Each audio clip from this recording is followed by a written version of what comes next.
자, 안녕하세요. 보건연구사 역학 강의하고 있는 이제 안진아라고 합니다. 여러분들 아마 이제 많은 정보를 찾아보고서 연구사 시험을 준비를 하시면서 제 수업을 듣게 되셨을 텐데, 우선은 이제 우리가 보건연구사라고 하는 직렬 자체가 아마 굉장히 생소한 직렬이에요. 그래서 그리고 아주 소수 직렬이기도 하고, 그래서 이제 시도별로만 소수 인원을 채용을 하고 있기 때문에 채용 인원도 굉장히 적고, 근데 사실 채용 인원도 적고 소수 직렬이기 때문에 지원자 폭도 굉장히 적어요. 기본적으로 거의 대부분의 지역이 이제 석사 이상이고 앞으로도 그렇게 다 이제 전체적으로 바뀌어가는 과정이기 때문에 그래서 지원자 수 자체가 사실은 다른 직렬처럼 그렇게 많을 수는 없어요. 그래서 뭐 경쟁률로 치면은 비슷비슷하다라고 볼 수가 있겠고, 아무래도 보건연구사 같은 경우는 급수가 높잖아요. 그래서 연구사 직렬이기 때문에 급수가 높다 보니까 시험 문제 난이도도 당연히 높겠죠. 그래서 이제 보건연구사 시험의 장점이라면 과목 수가 적은 거, 단점이라면 너무 딥한 거.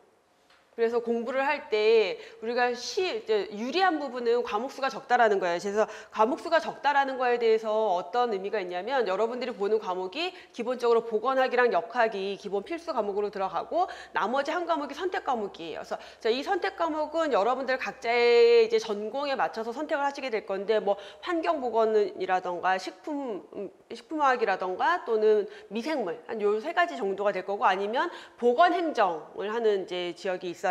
그래서 이렇게 선택 과목을 빼고 난 뭐 그런 보건학이랑 역학이라는 두 과목이 있는데, 얘네는 사실 두 과목이 아니라 한 과목이에요.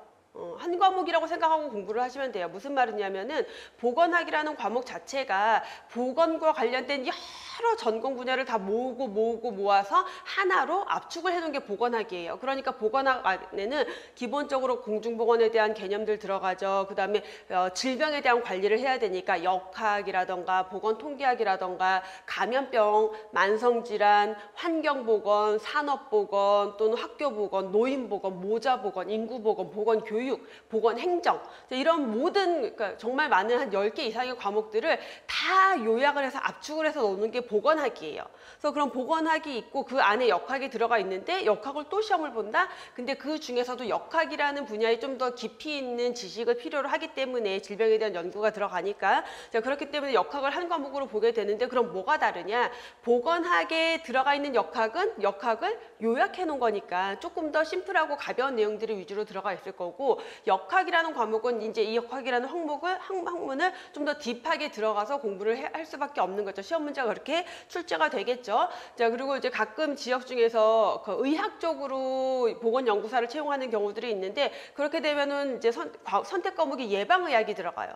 자, 그러면은 보건학, 역학, 예방의학은 또 세 개가 묶어서 한 과목이다. 그래서 여러분들이 보건학을 준비를 할 때 예방의학이라는 과목을 기본적으로 공부를 해야 되거든요. 그러니까 예방의학은 보건학을 조금 폭을 좁히고 훨씬 더 깊게 들어가는 게 예방의학이에요. 그러다 보면 보건연구사 시험에서는 보건학이라는 것을 조금 더 깊이 들어가기 때문에 넓은 범위를 가지고 있으면서 깊이 있는 예방의학이 기본 전제로 깔려버리는 거죠.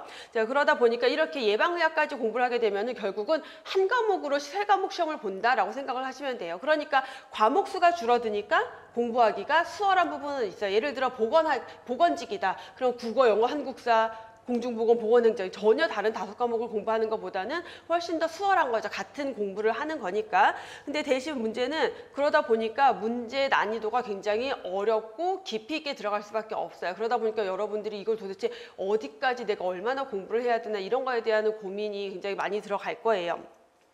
자, 그래서 이런 이제 장단점이 있다라는 생각을 하고 공부를 하시면 되겠고, 그러면 공부 순서를 뭐 과목이 다르면 그냥 각각의 과목의 플랜을 짜서 공부를 하면 되는데, 제가 보건학과, 역학과, 예방의학은 한 과목이다라고 했어요. 결국은 같은 과목이다. 그래서 실제 이 세 과목으로 시험을 볼 때 가서 시험을 보고 60문제 문제를 풀고 나서 복원을 하다 보면은 이게 보건학 문제인지 역학 문제인지 예방의학 문제인지 전혀 구분이 안 돼요. 사실 전혀 구분이 안 될 정도로 동일한 이론에서 문제가 출제가 된다라는 거죠. 자, 그럼 어떤 순서로 공부를 하는 게 가장 유리하냐? 보건학을 먼저 하시는 게 가장 유리해요.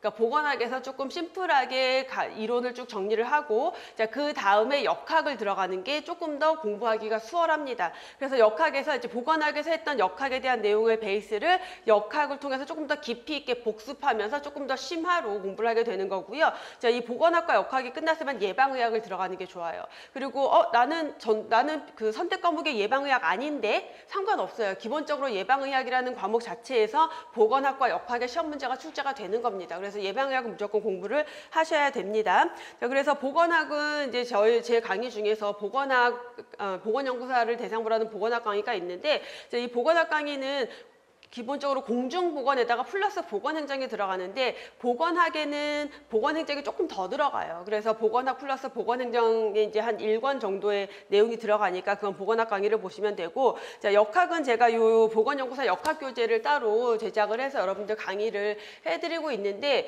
보건학도 그렇고 역학도 그렇고 제가 기본 베이스가 되는 이론은 다 대한예방의학 회에서 출판이 되고 있는 예방의학과 공중보건학이라는 교재, 개축문화사에서 출판하는 예방의학과 공중보건학이라는 교재가 있어요. 그래서 이거는 제 교재가 아니라 의대의 예방의학과 의대 교재예요. 의대 그냥 기본서라고 생각을 하시면 돼요.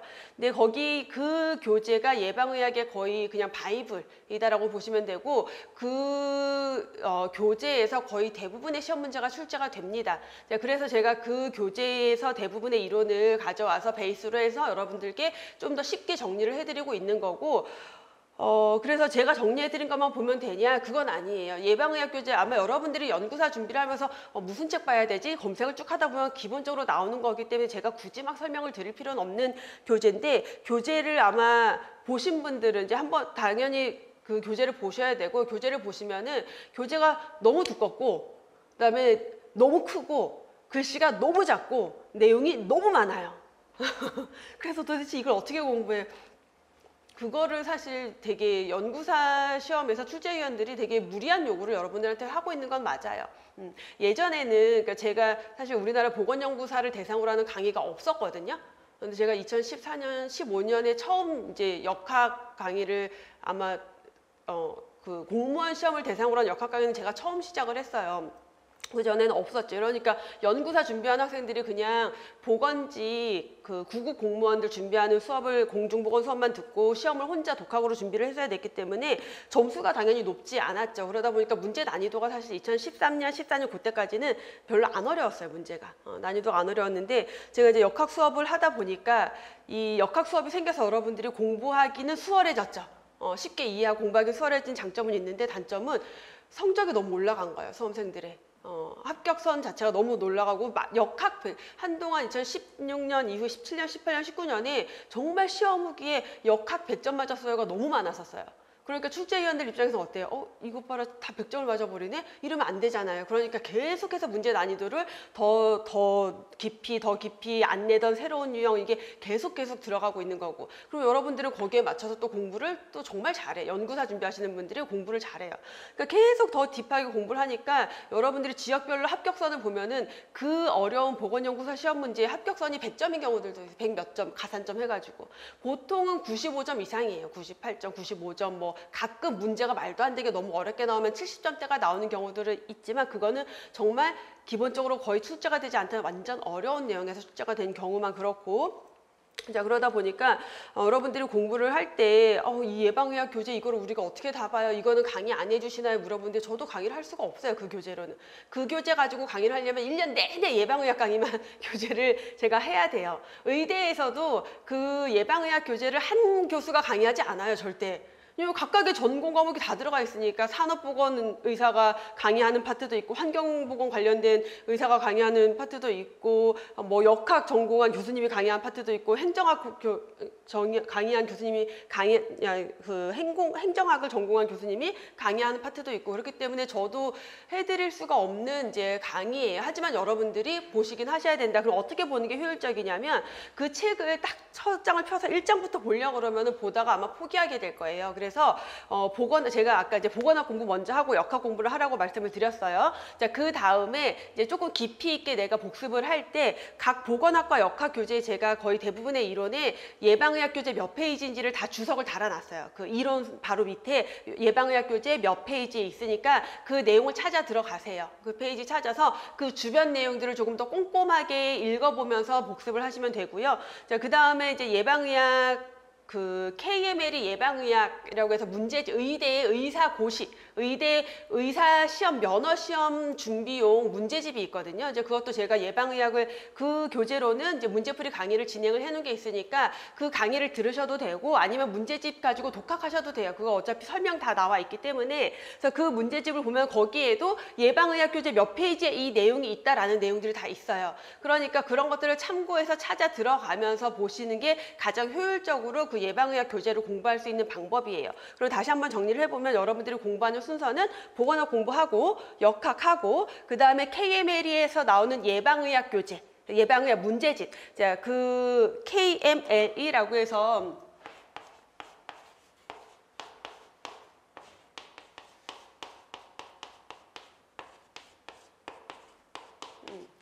제가 제 책 아니에요. 책 광고하는 거 아니고, 자, 이 교재가 문제집이에요. 완전 요약 그리고 문제집. 그래서 여기에서 사실 문제가 한동안은 자주 출제가 되기도 했었어요. 동일한 유사한 문제로. 그래서 이 문제집은 필수로 보셔야 됩니다. 그러면은 제 보건학 교재, 역학 교재, 예방의학 이 문제집에도 모두 그 예방의학과 공중보건학이라는 그 교재의 페이지가 나와 있기 때문에 해당 페이지를 찾아 들어가서 내용을 조금 더 폭넓게 보시면 되고요. 자, 그 다음에 하나 더 이제 추천을 드리는 거는 문제를 시험을 보기 전에 문제를 정말 많이 풀어보는 게 좋아요. 근데 연구사에서 여러분들 연구사 시험 대비용으로 제가 그 보건연구사 문제집 출간된 게 있으니까 그거는 여러분들이 뭐 쉽게 찾아보실 수 있으니까 찾아보시면 되고, 이제 제가 출간해서 여러분들께 제공해드리고 있는 문제집에는 각 이제 2018년, 19년 정도부터 문제 복원이 좀 제대로 이루어지기 시작했거든요. 그래서 18년 문제 조금이랑 2019년부터 최근까지 거의 전 지역에 거의 대부분의 문제를 최대한 복원을 해서 문제집, 그러니까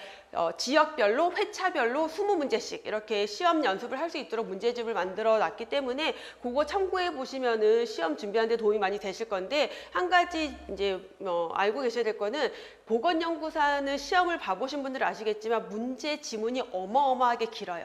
그래서 시험장에 딱 앉아서 문제집을 딱 받아보면은 이렇게 돼요.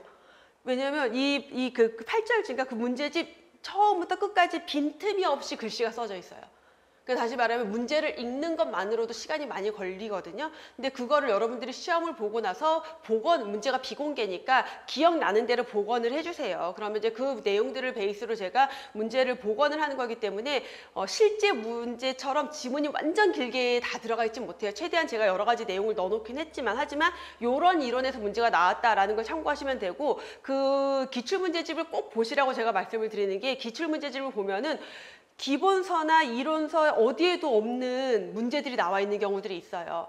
그런 것들은 예방의학 교재에서도 이 출제위원이 뒤져서 이런 건 안 받겠지 싶은 것들을 출제하는 거거든요. 근데 그런 것들 중에서 한 번 출제되고 안 나오는 문제들도 있지만 한 두 번 정도, 2번 이상 반복해서 나온다. 그럼 얘는 출제가 가능한 애들이에요. 그래서 그런 것들은 제가 그 문제집 해설집에다가 그 전체 이론이랑 마찬가지로 예방의학 교재 페이지를 다 주석을 달아놨기 때문에 여러분들이 쉽게 그 이론들을 찾아서 공부하시는데 도움이 될 겁니다. 그래서 그렇게 공부 순서를 가져가시는 게 가장 시험 준비하는데 효율적이다라는 걸 먼저 좀 말씀을 드리고 역학 강의를 시작을 하도록 할게요. 왜냐하면 보건학이랑 이제 보건학 같은 경우는 다른 직렬 수험생들이 이제 모두 합쳐져 있기 때문에 제가 긴 설명을 드리기가 좀 어려운데, 역학은 딱 보건연구사 준비하시는 분들이 99% 수강을 하시기 때문에 이렇게 전체 연구사 준비에 대한 내용을 같이 드렸습니다.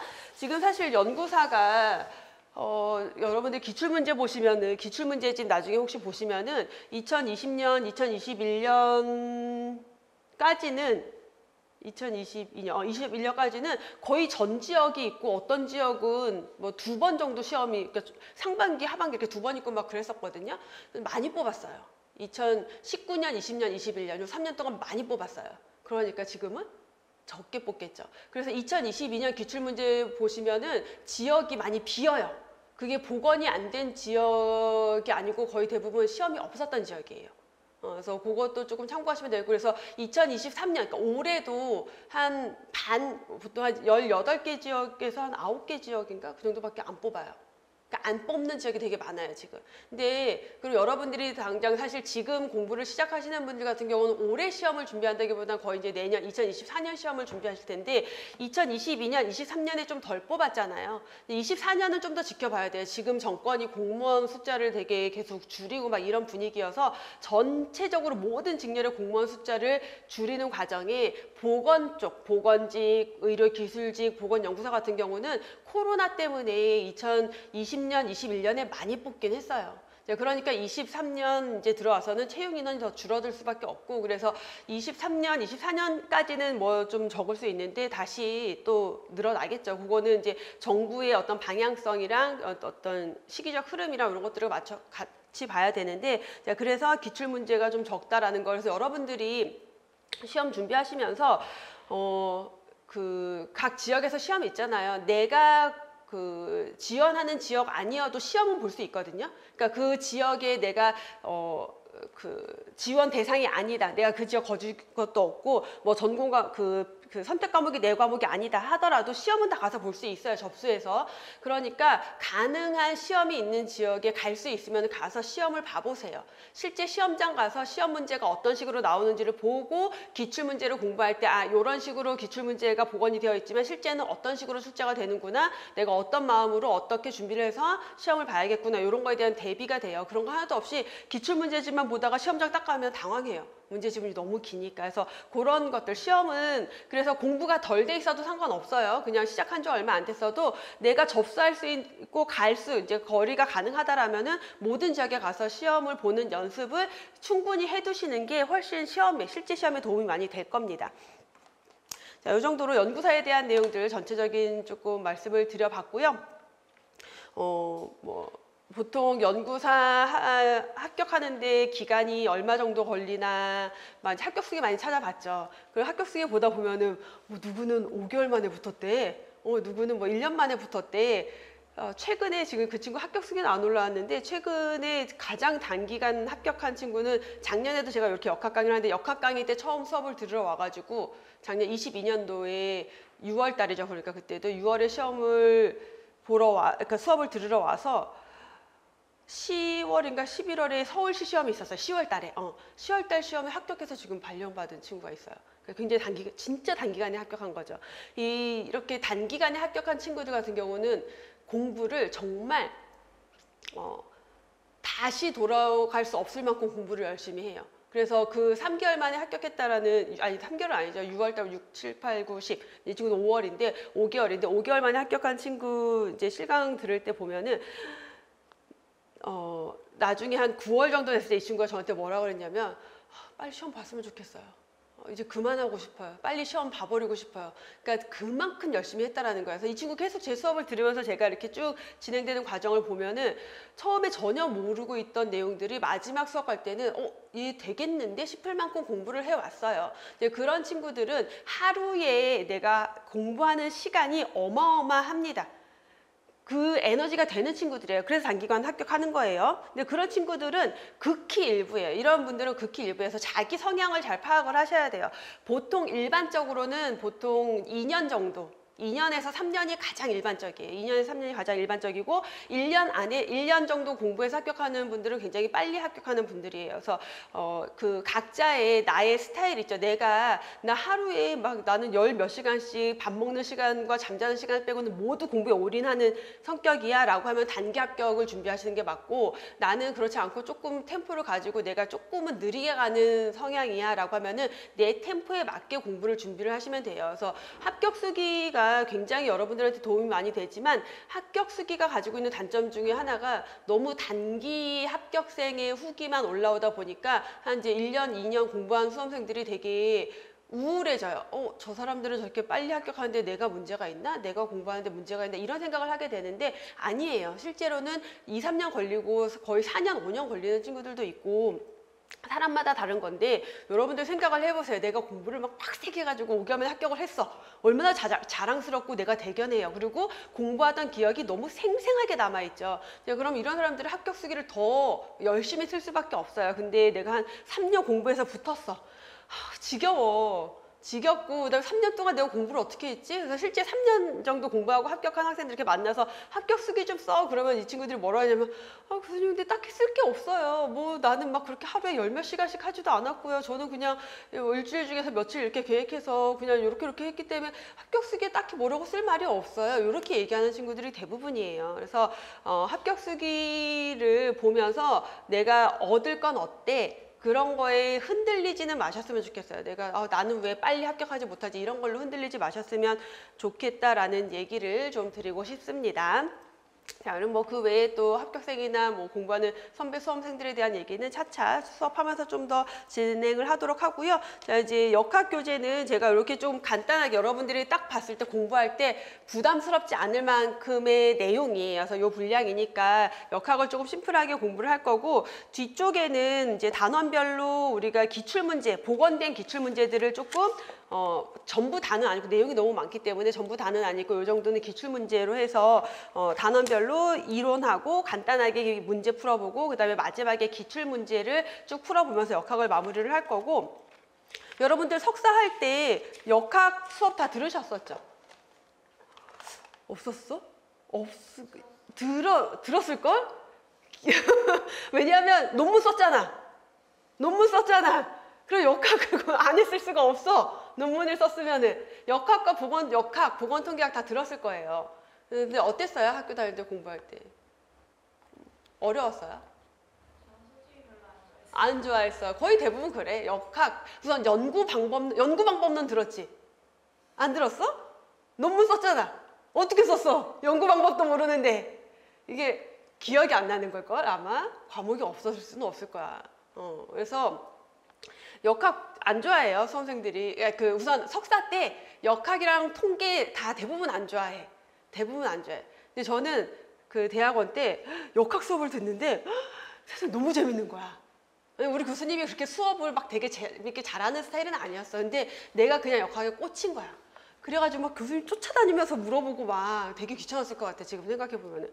그래서 제가 그 1학기 때 역학을 시험을 봤는데 이제 거의 주관식이죠. 그래서 뭐 계산 문제 하고 막 뭐 구하고 막 하는데 성적이 100점 만점인데 101점이 나온 거예요.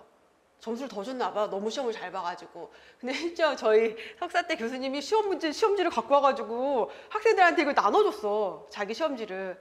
그래서 제게 이제 족보가 된 거죠. 완벽한 답안지를 만들어냈으니까. 그 정도로 제가 역학을 좋아했어요. 그러다 보니까 역학 수업을 잘해. 그래서 여러분들이 아마 싫었던 역학이 정말 재밌어지는 그런 경험을 하게 해드릴 거예요. 지금까지 제가 역학 수업을 하면서 수업을 듣고 도대체 무슨 말인지 모르겠어요 하는 경우는 거의 없었거든요. 그래서 여러분들한테 정말 역학은 진짜 100점 맞고 갈 수 있는 과목으로 만들어 드릴 수 있는 수업을 지금부터 시작을 해보도록 할게요. 앞에 사설이 길었네. 우선 역학의 시험 출제 경향을 간단하게 좀 보면은 우선은 역학뿐만 아니라 이제 보건연구사 시험 전체가 그렇죠. 시험 문제 지문이 굉장히 길어요. 그래서 문제가 되게 쉬운 문제인데 지문이 길어서 지문 읽다가 지쳐버리는. 근데 쭉 다 읽었는데 마지막 한 문장만, 마지막 두세 단어만 시험 문제야. 근데 의미 없는 지문으로 길게 해서 압박을 주거나 문제는 짧아요. 근데 선택지가 구구절절 너무 길어요. 그래서 이거를 읽으면서 또 이제 압박을 받게 되고요. 그다음에 당연히 계산 문제는 여러 문제가 나와요. 특히 역학에서는 계산 문제가 많이 나오는데 역학에서 계산 문제가 딱 표를 제시하고 이 표에 있는 내용 가지고 계산을 해라 이런 문제가 나오기도 하고, 또는 그냥 그 숫자를 지문으로 구구절절하게 지문으로 쭉 써놓고 자 요런 내용이 있을 때 요거 계산해 봐라. 이런 문제들이 나옵니다. 그래서 이제 문제 푸는 연습을 충분히 해야지 이런 계산 문제를 빠르게 딱딱 하고 넘어갈 수가 있고, 그다음에 역학이라는 과목 자체가 질병에 대해서 연구하는 학문이잖아요. 그러면은 이 질병에 대해서 연구를 해서 원인이 뭔지를 밝혀내고 그러려면은 연구 기법들에 대해서 알아야 돼요. 그래서 여러 가지 연구 사례들을 제시해 놓고 이것을 분석하는 거, 여기에서 어떤 문제점이 있는지를 찾아내는 거, 또는 어떤 연구 방법인지 이런 것들. 그다음에 이제 역학이라는 학문 자체, 그리고 보건통계학이라는 학문 자체에 대한 개념을 이해해야 되는 문제가 나오고요. 이제 이 역학에는 이제 역학이랑 보건통계가 같이 들어가 있는데 사실 역학이랑 통계학은 완전 별개의 과목이거든요. 근데 우리가 역학에서 연구를 하려면 통계를 돌려야 돼요. 그러다 보니까 같이 공부를 하게 되는 거예요. 그래서 실제 시험 문제 예시들인데 보시면 이런 식으로 나와요. 뭐 구구절절하게. 이게 그 조그만 시험지에 다 적혀 있는 거예요. 그러면 지문을 읽는 데만 시간이 엄청 막 걸리는데 사실은 다 아무짝에 쓸모없는 지문이었어. 맨 마지막 한 문장. A형 간염의 병인 원인이 뭐냐? 바이러스에 감염이 됐으니까 질병에 걸린 거지. 그래서 A형 간염 바이러스인데 이런 식으로 문제가 나와요. 근데 그러면 문제 긴 질문 딱 넣으면 마지막 한 문장만 읽으면 되겠네. 아니죠. 모든 문제가 이런 건 아니죠. 그래서 여러분들이 문제가 지문이 길다고 우선은 겁먹지 말고 가볍게 쭉 읽으면서 문제에서 이 출제자가 묻고 있는 게 뭔지를 빨리 파악해내는 게 굉장히 중요해요. 그래서 이제 전체적으로 한번 쭉 가볍게 쫙 읽으면서 얘는 요것만 가지고 풀면 되는구나 라는 걸 보시면 되고, 어떤 문제는 이거 내용을 하나하나 다 분석을 해야지만 문제를 풀 수 있는 경우들이 있어요. 그런 것들을 구분을 해내야 되겠죠. 자, 이런 식으로. 그래서 이런 문제 같은 경우는 지문이 굉장히 긴데 이 마지막 문장 가지고는 할 수가 없어요. 내용을 읽어보고 이 전체적인 연구의 내용들이 어떤지를 내가 이해를 해야지 여기에는 어떤 오류가 발생할 수 있다라는 걸 파악할 수가 있는 거죠. 결국은 문제 지문이 길다고 했을 때 경우가 달라요. 그렇기 때문에 여러분들이 긴 지문들을 빠르게 읽으면서 이 출제자의 의도가 뭔지, 출제자가 묻고자 하는 게 뭔지를 파악하고 하는 게 중요하고, 자, 그러면 조금 이제 도움이 될 수 있는 게 뭐냐면은 선택지가 되게 짧잖아요. 선택지를 빨리 보면은 얘가 묻고 있는 게 뭐겠구나로 공부를 하다 보면은 좀 파악이 쉽게 될 겁니다. 이런 거 같은 경우는 여기에서 발생한 오류가 뭔지를 파악을 해야 되기 때문에 문자 지문 내용을 꼼꼼하게 확인을 해야지 파악할 수가 있는 거고, 이런 것들을 딱 봐도 원인을 묻고 있는 거니까 마지막 문장만 가지고도 문제를 풀 수가 있게 되는 거죠. 지금 문제를 풀어드리진 않을 거예요. 선택지 지문의 기능. 질문은 한 줄인데 막 지문을 이렇게 구구절절하게 또 적어놔요. 근데 사실 여러분 사실 지문이 아주 길잖아요. 그러면 덜 어려운 문제예요, 오히려. 왜냐하면 지문이 길다라는 것은 출제자가 막 문제를 어렵게 만들었다기보다는 그 문장에서 한두 단어나 뭔가 틀린 단어들을 넣어서 하는 거기 때문에 그런 것들만 빨리 찾아내면 오히려 쉽게 문제를 풀 수가 있습니다. 자, 그다음에 계산 문제, 이런 식으로 해서 표를 주고 계산하는 문제가 출제가 되기도 하고요. 그다음에 표를 주지 않고 이런 식으로 숫자를 지문에다가 구구절절 적어 놓은 다음에 여기 있는 숫자를 가지고 계산을 해라 라는 유형의 문제가 출제가 되기도 하죠. 이런 것도 마찬가지로 우리가 이 지문에서 제시된 내용들을 빠르게 파악할 수 있는 연습이 필요하겠죠. 이제 연구 사례 분석. 그래서 이런 연구가 진행이 됐다. 이거 무슨 연구냐? 그러면 우리가 이제 단답식의 공부가 아니라 여러분들이 결국은 공부를 할 때 이해가 베이스에 깔린 공부를 해야 된다라는 거예요. 그래서 어떤 연구는 뭐 예를 들어서 노출군과 비노출군을 구분을 한 다음에 질병 발생률을 비교하는 연구, 딱 이렇게 하면 코호트 연구에 대한 정의가 되는 거거든요. 근데 그 정의만 안다고 문제를 풀 수가 있는 게 아니라 그래서 실제 연구를 하면은 어떤 상황이 되는지를 이해를 하고 있어야지 그런 것들을 여러분들이 찾을 수가 있다라는 거예요. 그래서 결국은 이해가 가장 중요하다라는 걸 보여드리고 있는 거고, 이제 이런 문제는 우리가 어떤 이론에 대해서 이해를 하고 있어요. 예를 들어 내가 민감도라던가 그러니까 타당도라는 개념이 있는데 그 타당도에 대한 이해를 하고 있어요. 그럼 그거를 완전히 응용을 해서 여러분들이 교재에 없는 그림이에요. 새로운 그림을 그려놓고 이 사람이 민감도라는 개념, 특이도라는 개념을 완벽하게 이해를 하고 있어야지만 풀 수 있는 이런 약간 변형된 유형의 문제들이 출제가 돼요. 라는 거고, 이거는 나중에 문제풀이 하면서 제가 다시 한번 설명을 드리도록 하고, 자, 그래서 시험 문제 유형은 요렇다라는 걸 보시면 되고, 우리 기출문제 복원된 내용들 중에서 서울시 기출문제 같은 경우는 공개가 되는 거예요. 그렇기 때문에 서울시 기출문제를 보시면은 실제 시험이 이렇게 나오는구나를 보시면 되겠고, 이제 경기도 기출문제 같은 경우는 제가 직접 거의 이제 복원을 하러 가기 때문에 경기도 기출문제는 시험 문제랑 그래도 굉장히 많이 유사하게 지문 길이든 내용이든 굉장히 많이 유사하게 복원이 되어 있다는 걸 참고하시고, 나머지 지역 문제는 여러분들이 무슨 문제 나왔어요, 민감도 문제 나왔어요, 근데 어떤 학생이 거기에 뭐 어떤 환자에 대한 내용이 있었어요, 뭐 지문이 길었어요, 뭐 이런 것들을 해주시면 그걸 취합을 해서 제가 복원을 한 거기 때문에 그렇게 조금 참고를 해서 보시면 되겠습니다. 자, 그래서 이론으로 들어가 보면은 먼저 건강에 대한 개념이 나오는데, 건강과 질병에 대한 정의, 건강에 대한 개념은 복원학에서도 가장 첫 번째 하는 내용들입니다. 그래서 건강과 질병의 정의에 대한 것, 개념 변천을 먼저 보시면은, 자, 건강에 대한 개념은 우리가 뭐 예를 들어 중세기에 생각했던 건강, 그다음에 르네상스 시대에 생각했던 건강, 1900년 초반대에 생각했던 건강, 지금 우리가 생각하는 건강에 대한 개념은 당연히 다 다르겠죠. 그래서 결국은 시대적인 상황 또는 유행하는 질병이 무엇인지, 그 시기의 과학적인 어떤 발전 과정, 철학적인 가치관, 삶에 대한 가치관, 이런 거에 따라서 건강에 대한 개념이 당연히 변화되고 계속 바뀌어가고 있겠죠. 그래서 19세기 이전, 그러면 1800년 이전에, 1800년대 이전에 건강에 대한 개념을 보면은 신체적인 질병이 없는 상태가 건강이다라고 봤다라는 거예요. 뭐예요? 내가 인간의 정신적인 거, 영적인 거, 뭐 이런 것들 전혀 관심 없어요. 신체적으로 내가 움직이는 기능상의 문제가 없으면 그건 건강이다라고 봤던 게 신체 개념의 건강이다. 그래서 이원론의 영향을 받았다라고 하는데, 자, 이원론이라고 하는 것은 데카르트라는, 이거 뒤에 가면 다시 나올 거예요. 자, 데카르트라고 하는 그 철학자가 심신이원론이라는 걸 주장을 했어요. 이원론이라는 거, 심신, 정신과 육체에서 심신이죠.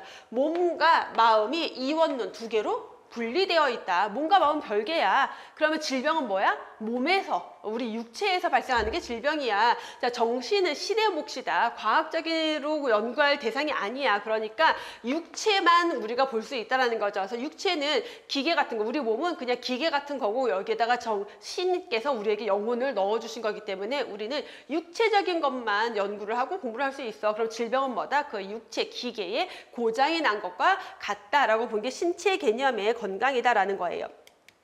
자, 심신 개념의 건강으로 넘어오면은, 19세기 중엽이니까 이제 1800년대 중간 이후로 넘어가면서, 중반 이후 이제 넘어가면서는 정신과 육체가 구분할 수 없다라는 개념이 생겨요. 심신의 개념. 그래서 앞에서는 심신 이원론이었는데 이제 심신 개념의 건강이다. 그래서 자, 우리 앞에 신체 개념의 건강에서는 우리가 생각해 보면 우리 지금 코로나19라던가 원숭이 두창이라든가 이런 것, 엠폭스라든가 이런 거 다 뭐예요? 질병의 원인이 명확해요. 감염 경로도 명확해요. 치료 방법도 명확해요. 이런 것들은 신체 개념으로 우리가 설명이 가능했는데, 고혈압, 당뇨병 이런 여러 가지 만성 질환들 있잖아요. 고혈압 왜 걸리는 거예요?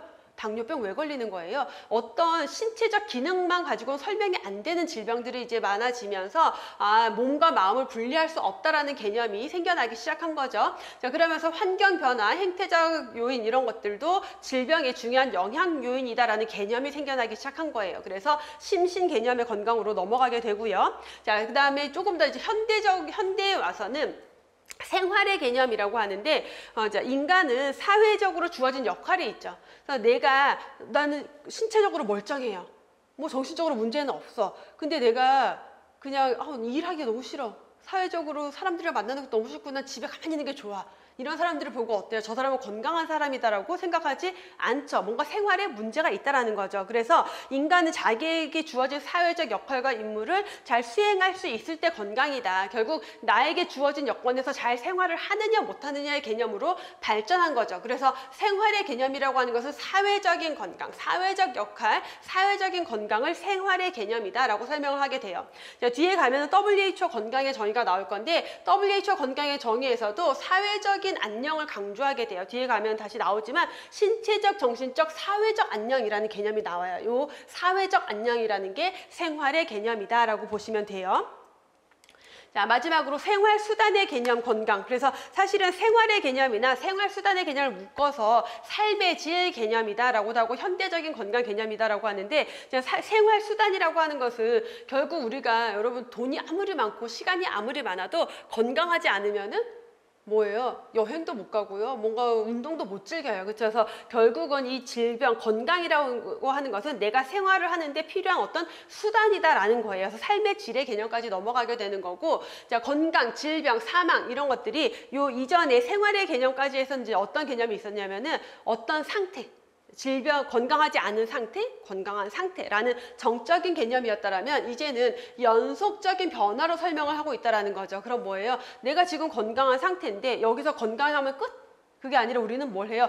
더 건강해지기 위해서 식단 관리도 하고 체중 관리도 하고 운동도 하잖아요. 이렇게 더 건강한 건강 증진으로 갈 수도 있고요. 내가 지금은 건강하지만 뭔가 상태 관리가 잘 안 돼서 질병으로 가고 사망에 이를 수도 있다. 그래서 여기 연속선 위에서 움직이는 게 건강이다라고 보고 있는 거죠. 그래서 동적인 상태의 건강으로 보는 견해다. 그래서 이 건강이라는 건 결국 연속선 위에 있다라는 개념. 자, 건강 잠재력과 건강 위의 요소들 간의 평형이 이루어진 상태다라고 하는데 뭐냐면 건강 잠재력은 내가 지금 나의 상태가 예를 들어서 코로나 바이러스에 내가 노출이 딱 됐어요. 노출됐다고 다 질병에 걸려요?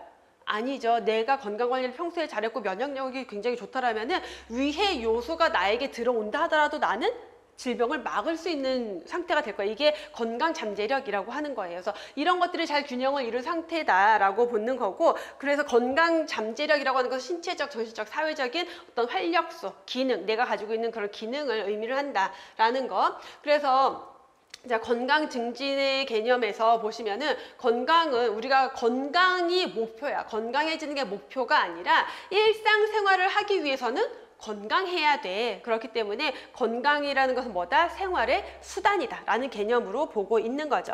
자, 건강에 대한 구체적인 정의들 넘어가 보면은 세계보건기구에서 1948년에 WHO 헌장이 발표가 됐고요. 그 헌장에서 건강에 대한 정의를 했는데 어떻게 건강은 질병이 없거나 허약하지 않을 뿐만 아니라 자, 육체적으로도 정신적으로도 사회적으로도 안녕이 어떤 상태? 완전한 상태다. 그래서 자, 인간의 여러 가지 측면에서의 건강을 정의를 하고 있는 거죠. 신체적인 거, 정신적인 거, 사회적인 거. 자, 그 중에서도 현대적 개념의 건강은 뭐다? 사회적 안녕이다라는 거고요. 자, 사회적 안녕이라는 건 뭐다? 내가 주어진 역할을 할 수 있어서 사회생활을 할 수 있는 상태를 사회적 안녕이라고 정의를 합니다. 자, 그러면 WHO 건강 정의에 대한 특징들을 살펴보면은 건강의 사회적 측면을 강조하고 있다라는 것. 자, 그러니까 보건부문 사업 범위를 확대하는 데 지침이 됐다. 어떻게 보건 사업을 하는데 어떤 신체적인 질병과 관련된 보건 사업을 하는 게 아니라 자, 이 사람의 정신적인 분야, 그다음에 사회적인 역할과 관련된 분야 이런 부분에서의 보건 사업을 해야 된다라는 어떤 지침이 마련이 됐다라는 거죠. 자, 건강을 당위적 측면에서 규정한 선언으로서의 의미를 가지고 있다. 그래서 그냥 안녕이 완전한 상태라고 해서 어떤 선언적 의미를 가지고 있긴 해요. 하지만 그렇다고 그럼 안녕이 완전한 게 어떤 건데? 얼만큼 돼야지 완전한 건데 그거에 대한 구체적 기준이 없다라는 거죠. 한편으로는. 그래서 어떤 이념적인 목표 설정에는 도움을 주지만 구체적인 목표 설정에는 어때요? 측정 가능한 목표는 설정할 수가 없겠죠. 이거 가지고. 그래서 이념적 목표 설정 정도만 도움을 준다라는 거고, 자, 그러다 보니까 구체적이고 측정 가능한 요소로 구성된 개념이 없다라는 거예요. 그게 없기 때문에 결국 내용이 너무 모호하다. 실정적 분석에는 실질적으로 건강을 분석하는 데는 좀 어려움이 있다라고 비판을 받고 있는 거죠. 자, 보편적인 인간의 가치가 모두 포함됐다라고 하는 것은 신체적인 거, 정신적인 거, 사회적인 걸 모두 포함하고 있다라고 설명하고 있는 거죠. 자, 그래서 WHO 건강의 정의, 그래서 다시 비판을 보시면 정의가 너무 비현실적이고 이상적이다. 안녕이 완전한 상태. 안녕이 뭔데? 근데 그게 완전해야지 건강한 거야? 라는 거죠. 자, 그리고 건강을 우리가 아까 생활수단의 개념에서 볼 때 건강을 지금은 현대에 와서는 연속선 개념이다. 동적인 개념으로 본다라고 했는데 여기서는 어때요? 어떤 상태라고 정적인 개념으로 보고 있다라는 게 하나의 비판점입니다. 자, 그 외에 다른 학자들의 이제 건강의 정의가 있는데, 자, 학자들의 건강 정의도 예전에 원래 이제 그 보건직이나 공중보건 시험 문제에서는 베르나르, 그 다음에 파센스, WHO 세 가지 정의만 거의 시험 문제가 나왔었는데 항상 연구사 시험 문제는 더 앞서서 더 딥하게 들어간다라고 했어요. 그래서 최근에 연구사 시험 문제에서 이 건강의 정의가 자주 나오고 있어요. 보건학에서도 나오고 역학에서도 나오는데 거의 모든 학자들의 내용들을 이렇게 1번 블랙스터는 어쩌고저쩌고, 2번 와일리는 어쩌고저쩌고, 3번 지거리스트는 어쩌고저쩌고 이런 식으로 다 섞어놓고 연결이 옳은 것 고르시오, 틀린 것 고르시오 이런 식의 문제가 출제가 되기 때문에 여러분들이 꼼꼼하게 보셔야 된다라는 거. 자, 블랙스터는 적극적인 정의랑 소극적인 정의 두 가지로 나눠서 했는데 우리가 그 예방의학 교재의 번역은 적극적, 소극적 이렇게 하고 있지만 사실 영문으로 보면 어때요? 포지티브, 네거티브. 긍정적인 정의냐? 부정적인 정의냐? 이렇게 하고 있는 거죠. 그 말은 뭐냐면 긍정적이다라는 것은 좋은 거 얘기하는 거예요. 나 지금 잘 지내. 나 완전히 좋아. 나 너무 뭐 건강 상태도 좋고 생활도 굉장히 행복하고 뭐 이런 거 포지티브한 정의고 네거티브한 정의는 뭘까요? 안 아파. 뭐 아프지 않아. 뭐 무릎 아프던 거 지금 좀 나아졌어. 이런 식으로 하는 게 네거티브한 정의다라고 생각하시면 돼요. 여러분들 제가 이거 그 보건학 강의할 때 항상 처음에 그 강의 첫날 얘기하는 건데 그 약간 살면서 인생에서 공부를 하면서도 여러분들 연구사 이제 그 시험을 준비하는 거잖아요. 그럼 뭐 생각하면서 나는 합격할 거야라는 생각을 하면서 여러분들이 공부를 한단 말이에요. 근데 공부를 하다 보면은 떨어지면 어떡하지? 라는 불안이 생겨요. 근데 그 떨어지면이라는 거를 애초에 생각을 하지 마셔야 돼요. 삼신할머니가 아기를 점지해 줄 때 여러분 어떻게 점지? 이거 진짜 인생에 여러분들이 가치관으로 꼭 가져가야 되는 건데 삼신할머니가 아기를 점지해 줄 때 어떻게 점지하냐면 딸 낳고 싶어요. 딸 낳고 싶어요. 딸 낳고 싶어요. 그러면 딸을 점지해 주고요. 아들 낳으면 안 되는데 아들 낳으면 안 돼요. 아들 낳으면 안 돼요. 그러면 아들을 점지해 줘요. 이게 뭐냐면 내가 지금 뭐에 집중을 하고 있는 거예요? 딸에 집중을 하고 있느냐 아들에 안 되는 거에 집중을 하고 있느냐인데 그 삼신할머니는 동사 말고 명사만 봐요. 주어만 봐요. 주어만. 근데 인생이라는 게 여러분들이 그런 거예요. 내가 떨어지면 안 되는데 떨어지면 안 되는데 떨어지면 안 되는데 나 뭘 생각하고 있는 거예요? 계속 내가 떨어지는 상상을 하고 있다는 거예요. 여러분들이 이렇게 생각하잖아요. 그럼 생각한 대로 가요. 그러니까 그런 마음이 들면 빨리 뭘 생각해야 돼? 합격하면 뭐 해야지? 합격하면 뭐 해야지?를 생각을 해야 돼요. 그래서 내가 생각하는 대로 인생이 가요. 실제로 제가 살아보니까 여러분들보다 조금 더 살았지만 살아보니까 그래요. 저 너무 많이 경험을 했는데 그 공부뿐만 아니라 모든 것, 미래에 대해서도 이런 남자 만나면 안 되는데 그럼 그런 남자 만나요. 진짜로 결혼할 때 나는 이런 남자 만나야지, 이런 남자 만나야지, 이런 남자 만나야지 내가 원하는 이상형상을 쭉 다 적어놔요. 그럼 그중에 뭐라도 걸려.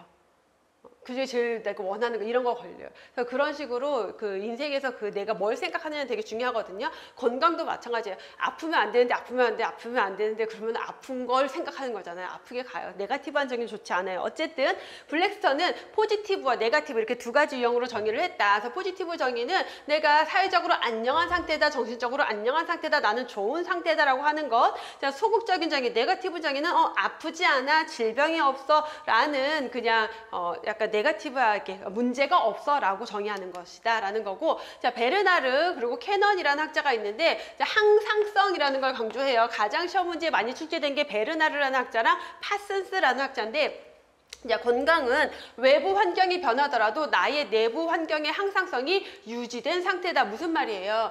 나의 체온은 36.5도예요. 근데 밖에 너무 더워. 막 온도가 40도 막 이렇게 올라가고 있어요. 그래도 내 체온은 36.5도를 유지하고 있는 게 항상성인 거죠. 항상성이 깨진 건 뭐예요? 내 체온이 막 38도, 39도에서 열사병으로 가는 거예요. 이게 항상성이 깨진 거죠. 그래서 베르나르와 캐넌은 이렇게 항상성이 유지된 상태가 건강이다 라고 설명을 했고요. 자, 와일리라는 학자, 건강이란 유기체가 뭐야? 사람이 어떤 움직이는 유기체가 외부 환경에 적응하는 것, 외부 환경 조건에 잘 적응하는 것이라고 해서 환경에 잘 적응한다. 환경과의 관계를 언급한 게 와일리고요. 지거리스트라고 하는데, 자, 지거리스트는 우리가 살고 있는 생활 환경이 계속 변하죠. 여러 가지 요구가 있을 거예요. 생활 환경이 변하더라도 거기에서 내가 잘 적응을 하면 된다라는 거예요. 그래서 적응할 수 있도록 나의 내부 제 기관, 내 안에 내 신체의 기관들이 잘 조화와 통일을 유지하고 있는 상태. 상태가 건강이다라고 어렵게 정의를 했죠. 자, 파슨스, 제가 계속 베르나르와 파슨스를 강조를 했는데 파슨스는 사회적인 역할과 임무를 강조했어요. 사회적인 역할과 임무, 우리가 WHO에서 강조한 사회적인 안녕이 현대적 개념의 건강이다라고 했는데 그러한 건강의 개념을 정의했기 때문에 강조가 되고 있는 거죠. 그래서 자, 건강이란 사회적으로 나에게 주어진 역할과 임무를 수행할 수 있는 상태가 건강이다라고 했고요. 자, 뉴먼이라는 학자는 이제 우리가 정말 달성하기 어려운 그러한 건강을 정의를 했는데, 자, 질병이 없다고 단순히 질병이 없다고 건강한 게 아니라 어떻게, 자, 신체적, 정신적, 도덕적인 면에서 모든 것들이 최고로 발달한 완전히 조화된 인간이 진실한 건강자다. 라고 굉장히 달성하기 어려운 건강 정의를 제시를 했죠.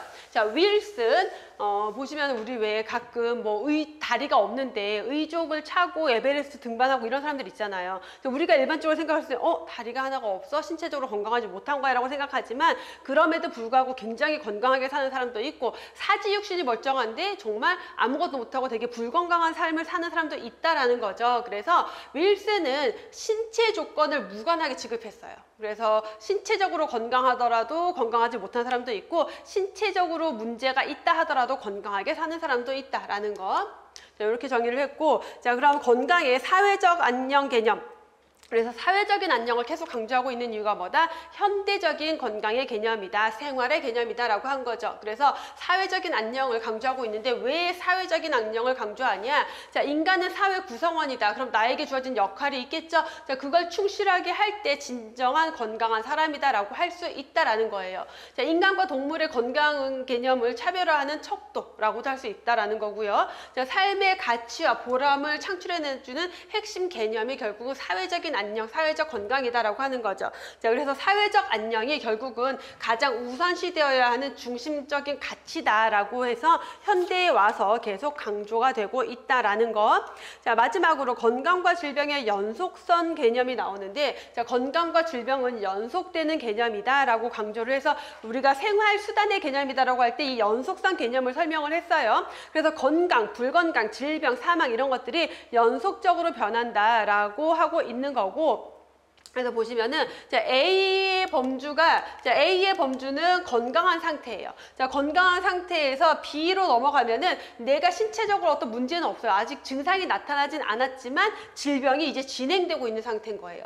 그러다가 C 상태로 들어가면 어떻게 돼요? 질병이 더 진행이 돼서 증상이 나타난 거고 D로 넘어가면서 회복이 되겠죠. 그래서 B로 넘어가는 과정에서 내가 건강관리 잘하고 빨리 조기 치료해서 다시 A로 넘어올 수도 있는 거고, 이런 식으로 계속 이 안에서 움직일 수 있다라고 설명하는 게 연속적인 개념이다라는 거죠. 그래서 A는 의학적으로 완전히 건강한 상태, 사회에 잘 적응할 수 있는 단계고, 자, B는 질병의 준비 단계다. 그래서 전염병, 코로나19 같은 질병들, 감염병에서는 잠복기, 감염은 됐지만 아직 증상이 없는 상태. 만성질병 같은 경우는 우리 만약에 위암이다 그럼 1기 정도, 고혈압이다 아직 진단은 안 받았는데 증상은 없지만 내가 뭔가 질병이 진행이 되고 있는 그런 상태다라고 보시면 되겠고, 자, C는 완전한 질병 상태에 노동력이 상실돼서 생활에 뭔가 문제가 생기는 거죠. 자, D는 회복하는 단계다라고 보는 거예요. 자, 얘네는 서로 이동이 가능하다라고 했는데, 자, 이 A, B, C, D 중에서 어디가 질병 상태로 봐야 되냐라는 개념인데, 우리가 여러분들 보건에 대한 좀 의식이 높은 사람은요, 질병의 증상은 나타나지 않았지만 초기 단계에 빨리 발견해서 치료하려고 하죠. 이런 것들을 이제 보건 의식이 높은 사람들은 병적으로 인식을 하고 관리를 한다라는 거예요. 그다음에 질병에서 치료를 하고 회복이 되는 단계도 열심히 관리를 해야 되겠죠. 그래서 보건 의식이 향상된 사람은 B, C, D 범주를 모두 병으로 인식하고 관리를 하는데, 보건 의식이 취약계층은 어때요? 내가 아파야 치료를 받고 아파야 관리를 해요. C만 질병의 범주로 보게 된다, 병적으로 인식한다라는 거죠. 그래서 여기까지 해서 간단하게 건강에 대한 개념 정의를 살펴봤고요. 잠깐 쉬었다가 다음 내용 이어서 보도록 할게요.